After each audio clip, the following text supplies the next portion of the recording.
It never ends. This story never, it just gets weirder and weirder and weirder. There's no question that Bleu has advocated for trafficking victims, especially on Twitter, but she's offered murky accounts of her own background that leave even her supporters unsure about all but the vaguest details. She can also grow hostile with reporters who ask for basic facts, like the years she's was trafficked or the names of the perpetrators. For example, journalist Katie Herzog, which we listened to, reached Bleu on the phone in December only to have her become defensive when Herzog raised even the prospect of asking Bleu about her own story. When she was interviewed on Tim Pool's podcast, Bleu said she could not offer details about her alleged abusers because of unspecified legal issues. Then she asked why it would be a problem if she was making up her story. Quote, let's say hypothetically it's made up, Bleu said. What's my biggest win so far in the public? Getting Twitter to address sexual abuse material and make it a top priority. I'm not asking an abuser for money, and I'm not asking people for money, she added. That sounds a lot like, so what if I made it up? Right? Well, look, so I lied a little here on the internet. So here's the problem with this, okay? Mm-hmm. She's claimed that she was trafficked twice in her life. And she claimed that she was trafficked originally by a high-profile famous musician, and secondly by a high-profile famous athlete. Mm-hmm. Okay, how can you say that you're advocating for... Yeah, you're kind of throwing some people under the bus here, lady. Yeah, how can you say that you're advocating for trying to protect women from being sex trafficked if you know there's two famous people out there that sex trafficked you that are probably still, in your perception, sex trafficking other women? Shouldn't you be alerting people to be like, we got to watch out for these people. Stay away from these people. They're going to sex traffic you. Yeah. You're basically in a situation where you're hiding sex traffickers. Yeah, exactly. And this is what, I mean, people gave Milo a lot of crap for this. I know. I was thinking the same exact thing. I was like, this is what I was saying about Milo. And Milo, you gotta name the guy. He's a fucking pedo. Yeah, and Milo wasn't even trying to say he was some sort of advocate against abuse like she is. I know. Yeah, this is so off-brand. Hers is even more, like, oh my God, what are you doing? The Daily Beast pieced together a rough outline of Blue's account of her trafficking experience based on interviews she's given to sympathetic media outlets.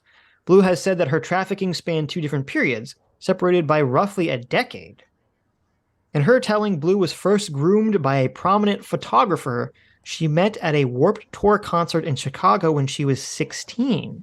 Mm-hmm. A few years later, when she was still a teenager in the late 1990s, Blue's father drove her to L.A., because Bleu was convinced that an unnamed high-profile musician she met through the photographer would make her a star. Make her a star. Okay, so they kind of skipped some information here. So there are major problems and weird things with the timeline here. Right. So they say they say she was 16. Right. So this would be about 1997, 1996-ish. Right. She says, because I listened to the podcast that the Daily Beast got all this information from, she says that she goes to LA. She's basically told by this photographer. She meets this photographer at a concert. The photographer says, hey, I think you can be a model. Come out to LA and I can make you a model. I can make you a star. Right. So she goes out at 16 to LA with her mother because she was a minor. Babe, lose the mom, okay? Look, I'm going to make you a star. Right. So she says that her mother essentially allowed her to basically go off on her own and be independent, even though she was there, and that basically she was given, some kind of drugs, and the guy sexually assaulted her. She doesn't say traffic. She said, sexually assaulted her. Okay. Which sounds to me like, assuming this is true, which maybe it's not, but assuming it's true, it sounds like what she's describing is, some guy, some guy who's over the age of 18 basically plied her with booze or drugs and they had sex. Right. Statutory rape, definitely. Statutory rape, yes. I mean, I'm not saying it's good. I'm saying that's what it sounds like. It sounds like someone statutory raped her. Right. And she didn't tell her mom, her parents whatsoever. Right. Instead. Are What? you okay? I didn't hear what you said. I was just going back to the article. Oh, okay. So then she goes back home, and then like a year passes, and that guy, this photographer, this is according to her, this photographer tells her, "Oh, you should come out to LA. I can I can hook you up with this musician, this high profile musician who, he can make you a big deal. He can make you a model. He can get you in the music industry, blah, blah, blah." Okay. Okay. And so that time is when she then drives out with her father. Okay. Okay. So this is according to her story. So this is the next year. So this should be 1998-ish. Blue's father drove her to LA because Blue was convinced that an unnamed high profile musician she met through the photographer would make her a star. Instead, she says she was sexually assaulted within 48 hours of arriving in the city, according to the 2020 podcast interview.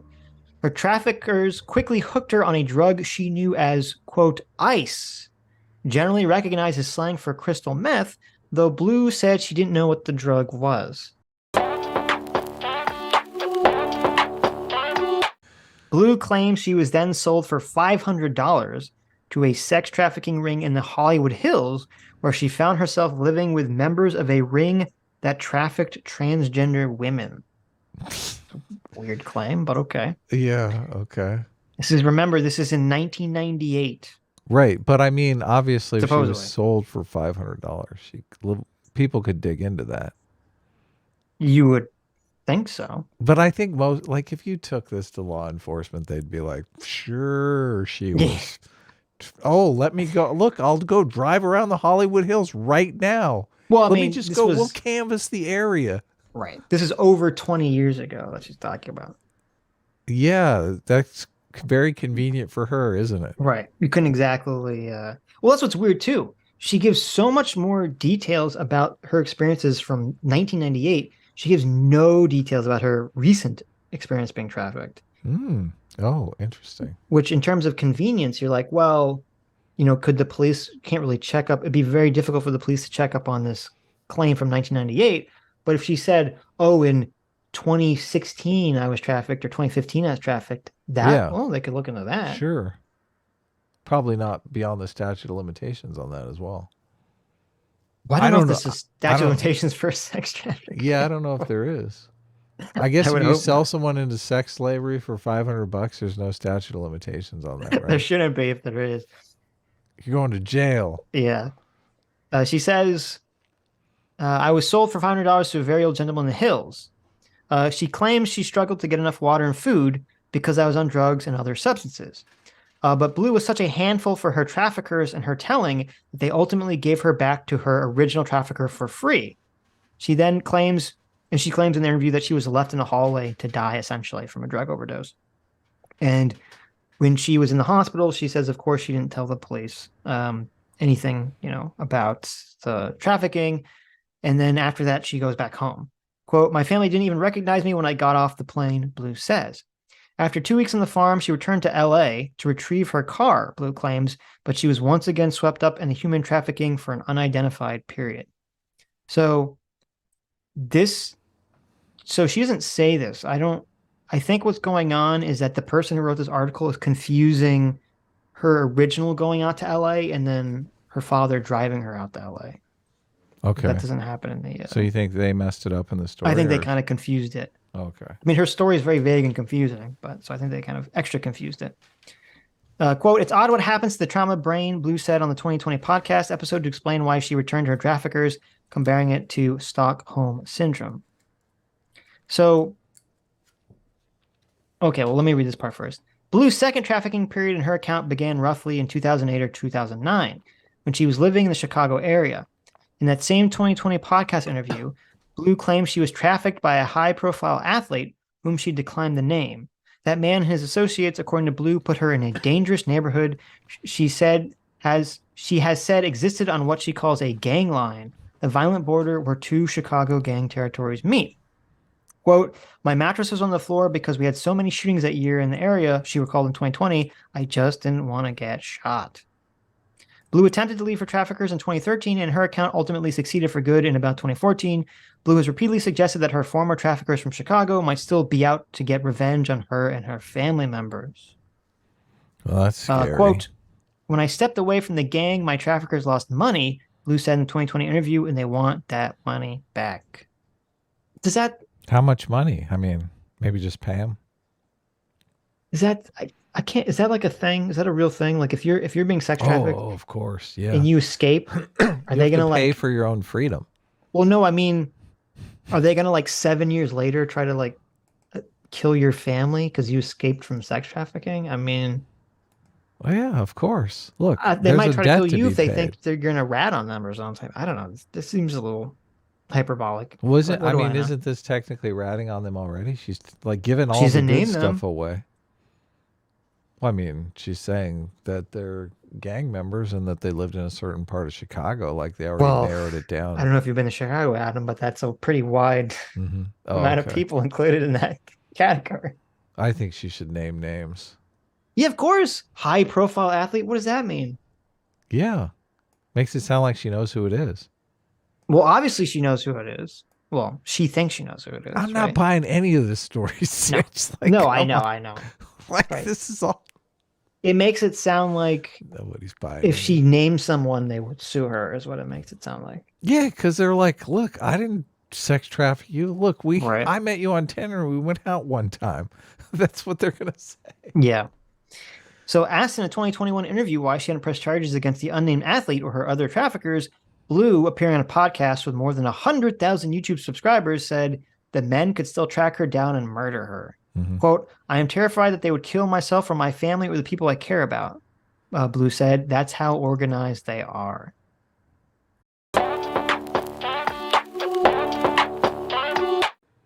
Okay, here's where the timeline gets real fucky. By 2005, Bleu was back in Illinois and eventually earned a cosmetology license. Bleu began touring as a traveling stylist for musicians, where she received her first taste of internet controversy. Bleu worked for the mega popular rock band My Chemical Romance as a stylist, going by the hair-inspired name Eliza Cuts online. Bleu's job brought her into a group of My Chemical Romance entourage member dubbed the world's most hated crew. This clique also included future YouTube star and makeup Mongol Jeffree Star. That's kind of crazy. Who was later to be accused of paying out hush money to sexual assault accusers. It never ends. This story it just gets weirder and weirder and weirder. Right. Bleu was closely monitored by the band's fans on sites like LiveJournal, particularly after she entered a brief engagement with My Chemical Romance's heartthrob lead singer Jared Way. But Bleu stirred up some controversy of her own with diehard supporters of the band and online mini scandals that featured Bleu calling Jeffree Star the N-word. So she said my N-word with a soft A in a video on YouTube. And allegedly authoring a thinly veiled fictional account of her failed relationship with Way. We're going to read that, right? Promise me. We're not going to read. It's 10,000 pages, Adam. Let me see where it's in one of my many, many tabs. This fucking travesty. Did you just have a rich snippet for us? Come on, we want real garbage tier content here. You want some of this? We want professional cringe. Okay, let me see. Okay, but here, before we get into this, look, this is where the industrial strength cringe here. This is where the timeline gets. This is why the timeline that she's putting out makes absolutely no sense. Timeline. Okay. 2009, 2011. Okay. Okay. So she's claiming that somewhere from 1997 to 2000, she was trafficked as a child by a high-profile musician. Okay. But then, coincidentally, in the real world, it's been confirmed by several sources that somewhere from the time span of 2004 to 2007, she was with the band My Chemical Romance, touring around with them. So maybe she just has a different definition of trafficking. Like yeah, maybe it's like but that's riding around in traffic.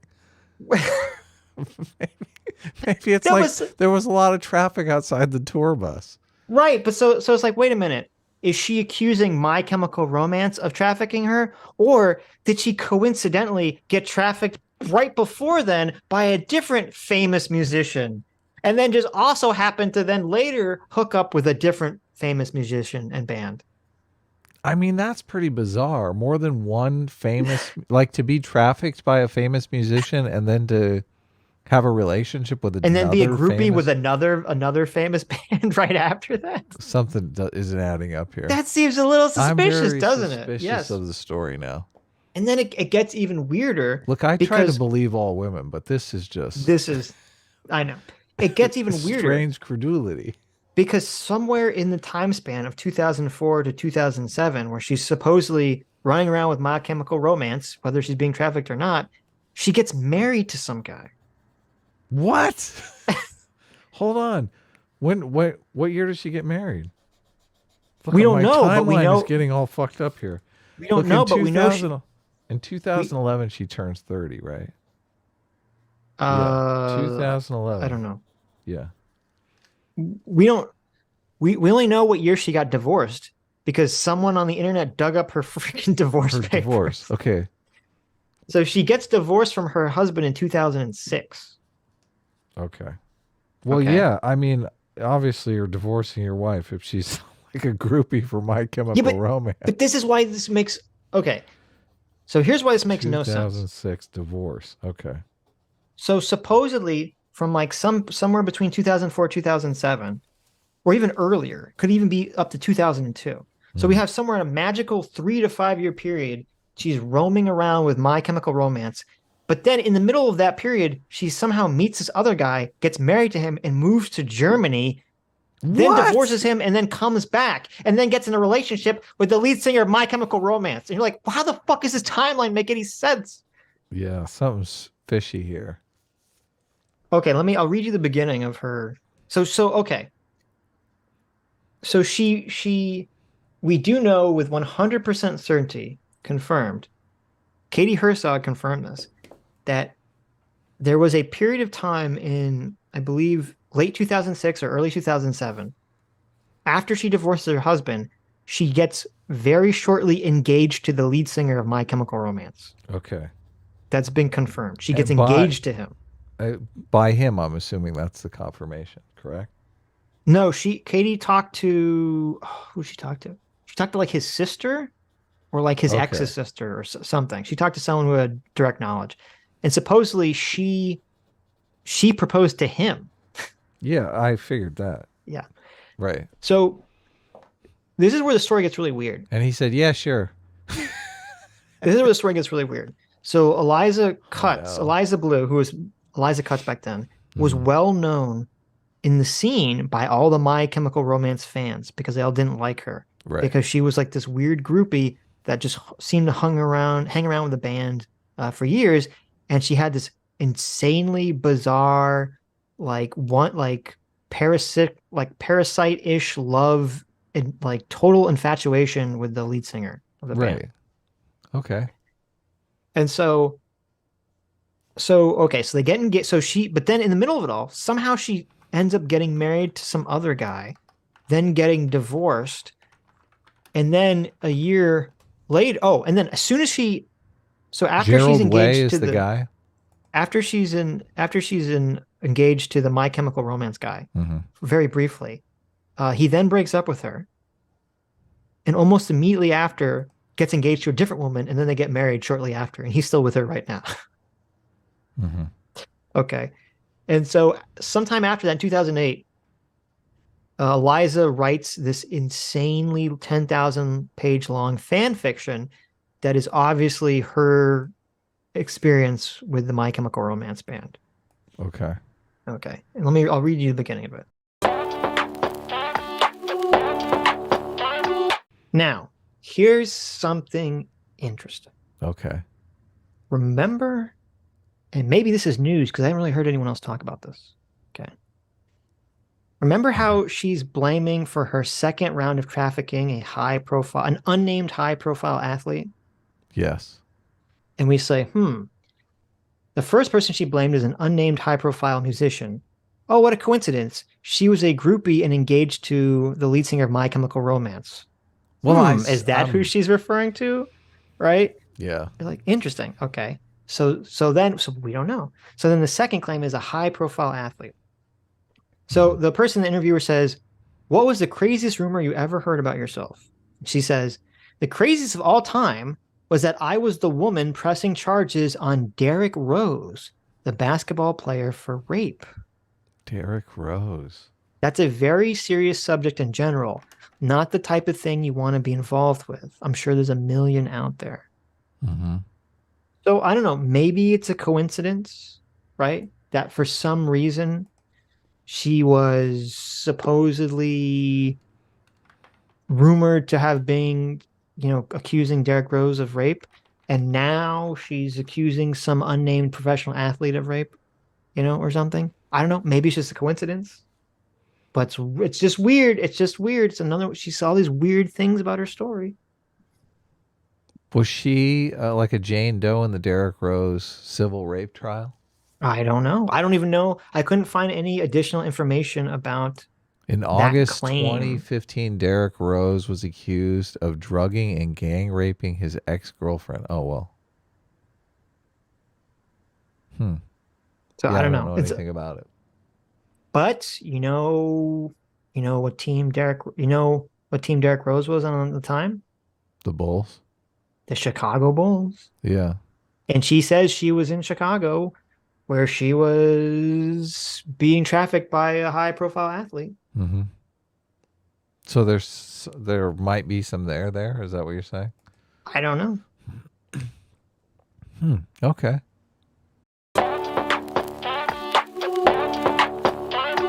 Around this time, Bleu resurfaced online as Eliza Seep in 2010, unsuccessfully auditioning for American Idol, using a surname she had picked up during a short-lived marriage. So apparently around the time she's being trafficked, she's also auditioning for American Idol. As you do. As you do, right? But she soon moved on to a new name and another position in the music industry. Now she would become Eliza Knows, the sultry, self-proclaimed music video vixen. Mm-hmm. Wow. Under her new online name, Bleu began to dance as a video vixen in mostly low-budget music videos. A YouTube playlist that appears to have been compiled by Bleu herself shows her gyrating in videos from 2012 and 2013 with song titles like Feeling Myself and A Million Ways to Love You. And then it gets even weirder. In one 2012 video Bleu posted to YouTube, she films herself calling her mother to shock her with the news that she'd become a music video dancer, only to discover that her mother was happy for her. Yeah, I saw this video. It's kind of just like the mom is like, "Why are you calling me?" Look, I'm over this already. So this is so weird too. It's also weird that this video is still up because the YouTube account from this video is Eliza Seep. Mm-hmm. So she can't copyright strike her own video. Well, maybe she forgot the password and she can't take it down or something. And this is presumably her account because the video was uploaded November 20th, 2012. Okay, so it's not like someone copied this and uploaded it to archive it or something. Wow. So again, we have this weird contradiction in the story. Is this supposed to be the time period that she was trafficked? She's calling her mom up happy about modeling and music videos. This is the time that she's being sex trafficked? Yeah, that call should be more like, "Mom, I need help. I'm being held against my will." Right. That would have been a better, that YouTube video probably would have gone viral too. That would have been a lot better angle. I tricked my mom into thinking I'm sex trafficked. to get money. That's terrible. In the video, Bleu told her mom she wanted to become a music video dancer because of her childhood admiration for the, quote, Fly Girls, dancers on the comedy show In Living Color. Bleu also gave interviews about the video vixen lifestyle in 2016. Bleu speaking in a markedly different voice than the one she used in earlier media appearances than the one she uses today. So what they're talking about is you know, if you listen to the old videos she was in, she's not talking with a stereotypically urban accent. Right. You can't see it, but I'm finger quoting when I say urban. Okay. And now in the 2016 video, or in the 2016 videos, she's talking like as if she's from the streets or something, and you're like, what's happening? You know. So she's code switching, but okay.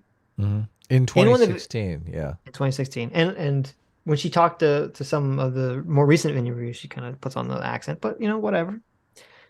She claimed that she rejected an offer to have sex with a client for $150,000 in 2016. A client? Yes. Yeah. Well, so people found that she has a web page that you can still find, where it's like a modeling, quote unquote modeling page, and it has like a bunch of pictures of her. And then there's one that's like under the same name, it's got pictures of other women, and people are like wondering if that was the Call Girl website or not. It's not really clear to me what's going on with that website, but she did confirm in an interview that she did flat out say that she lived that life, because they're talking about sex work, and she's like, oh yeah, you know, I used to do that, you know, I used to live that life. So she did confirm that she was a prostitute, but that's why this is weird to me, because as you said, it seemed like it seems like her family's taking care of her financially, so then why did she turn to prostitution? Well, they could have cut her off, or she could just be doing it for the kicks. I mean, people just turn to prostitution. Well, this is fun of it. I mean, that one sex researcher, completely debunked, and she like did research to find out the truth here. That, you know, a lot of sex workers, there's the idea that they're abused, like they're abuse victims. She found, no, that's not the case. They're mostly just exhibitionists. So they're not. Maybe. Yeah. Maybe. It's weird because it seems like she took all these elements of her real life and like hyperbolized them and fictionalized them into being like crazy. Of course. But I can't figure out if she's aware of what she's doing or not. This is why this is so weird to me. I cannot tell whether she's even aware that she's just making this all up, or if she's just like, is just so bought up. And if she's like Cartman, is she like Eric Cartman? She's so bought up into her own story that she thinks it's true. I don't know. Hi, you just listened to a clip from the Sitch and Adams show. If you like what you heard, you can listen to our live show right here on this channel on Sunday, starting at 1 p.m. Pacific, 4 p.m. Eastern. And if you want, you can super chat us. We read $20 and up super chats on the show, and then do a follow-up stream on the following Tuesday where we read the rest of the unread super chats and interact with fans of the show. Subscribe to this channel right here to listen to the live show or to listen to more of our awesome clips.